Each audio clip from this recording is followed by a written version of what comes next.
What's up, adventure people? How are you guys doing today? I have a knife, but well, I was using it to cut cheese a little while ago for my snack, but now I'm going to use it to open this. It's a brand new lens from Sigma, and let's open it up, see what we got.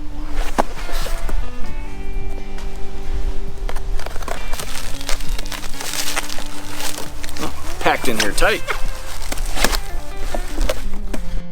Okay, so what do we have here?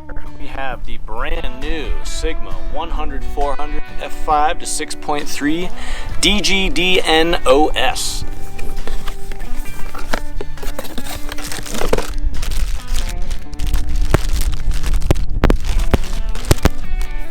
Okay, so now we got this little beauty unpacked. Let's go get some pictures of like kittens and MTF charts, and I'll wave it around in my hand in my office and tell you about what I think it might, how I think it might perform in the field. Okay, I'm obviously kidding. We're not doing any of that. We're gonna go into the field and shoot this thing for real. I think what we'll start with is some wildlife. I'm gonna go just a few miles down the road from my house. I know where we can find some mountain goats. I think that's what we're going to do first, and then after that we're going to put it to the test shooting some action sports, maybe some mountain biking or trail running. I'm not totally sure yet, but we'll do one of those. So yeah, let's go get this thing tested, put it out in the field.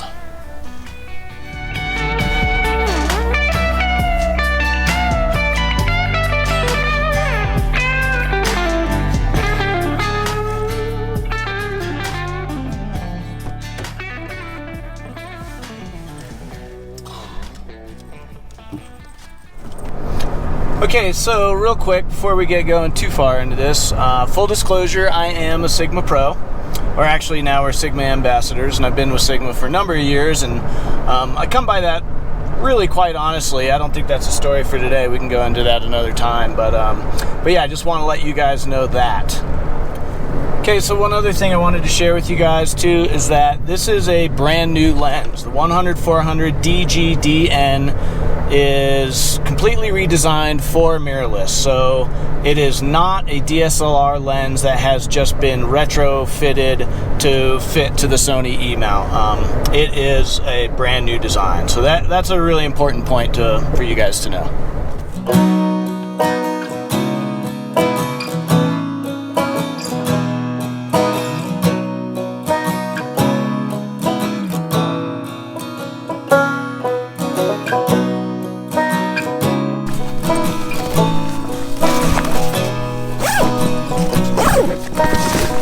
Okay, so at this point, I'm going to have to do a little voiceover because the audio is not working.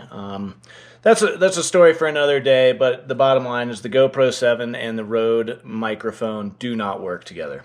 Anyhow, what I'm talking about here is the fact that wildlife photography can be really challenging in that you can go out and never see an animal all day or all week even, but this night, I was super lucky, and there were animals all over the place, and I got some really nice shots, and that's what we're going to take a look at here.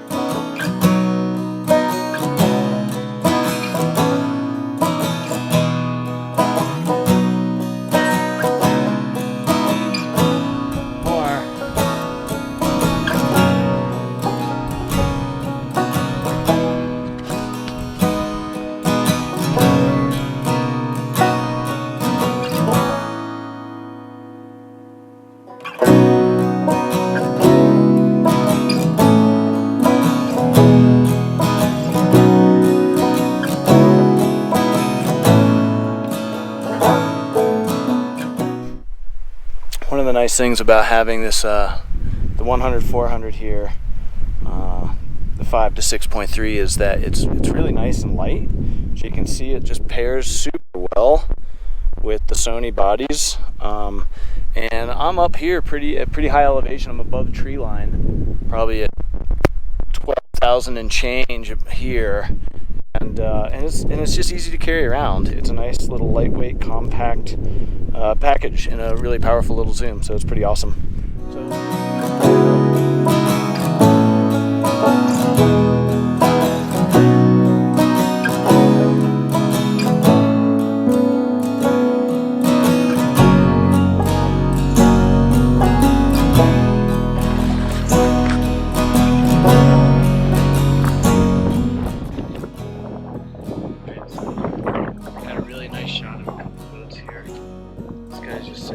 cliff. He's about 150, 200 feet away. There's just a great backdrop of mountains behind him. The light's still a little bit harsh, but all in all, it's pretty sweet. We've got a couple more goats. Big ewe up here with a little baby goat. One here, and another one that just walked down. So we're in a good spot here. We got goats all around us. And this shot here is just awesome. I was all the way out at 400 for a little while there, coming in tight, and then I also kind of backed off to, I think about 135 or so, maybe even a little less than that, we'll see in Lightroom, and just kind of showing the whole environment that he's in, all the mountains, beautiful. Yeah, it's just great.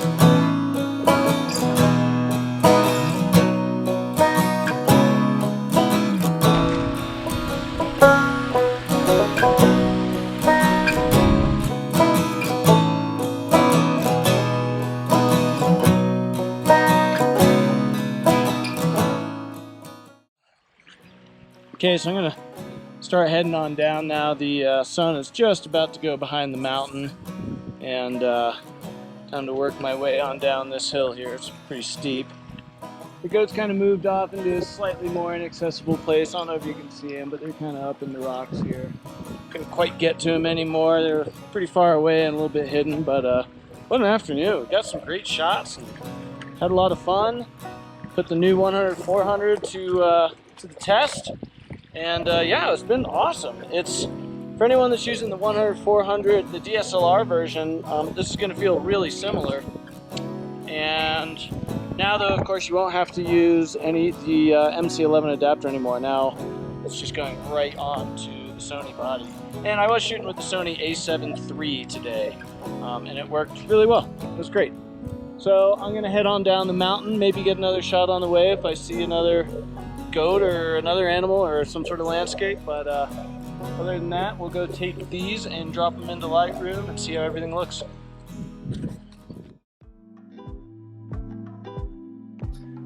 Okay, so we're back in the office now, and I downloaded everything last night into Lightroom, and I did all my edits last night. I was just kind of excited to see the pics. We had a great time. There were goats all over the place, and we got some nice light later in the afternoon, and generally just had a great time being out and about. We were very high up on the mountain. We were hiking anywhere between 12 and probably close to 13,000 feet, which was one of the reasons why it's so nice to carry such a small, light telephoto lens, because you're way the heck up there and it's not that fun carrying a giant, heavy lens at that elevation. So what we really want to take a look at though is how sharp these came out. So let's look on the screen here. We'll take this first one. This is one of the first shots I got of the night, and I was just shooting through a little willow bush here, and the spring green leaves have just started popping out. And one thing to note, the lens and the camera were able to keep focus on this guy even while I was looking through the leaves and through the bushes, and that's actually really important. I don't want the focus pulling back to the leaves. I want it to stay on my subject, and it did that really well. So we've zoomed in pretty tight here to his face, and he's looking good and sharp. What are we shooting at here? We're at ISO 100 at close to 200 millimeters, 198 millimeters at f7.1, and it's real nice and sharp there. Zooming in even closer, you can get a better look at just how sharp this came out.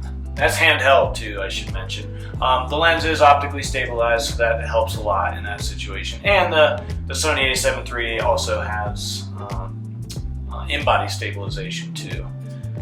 So here's a few more shots that we got. This guy kind of looking back at us here. And then this big fella coming right down at me. I did not want to get in his way for dinner time. He had a patch of grass that he wanted to get to, so I let him by. A couple more guys here. Let's see, then I kind of went to the other side of the valley and I found a whole nother crew of goats. They were perched up on this ledge with this great big background here, and those just look gorgeous. It looks really nice in here. Oh yeah. Okay, what else do we have here? Got some great light later in the day.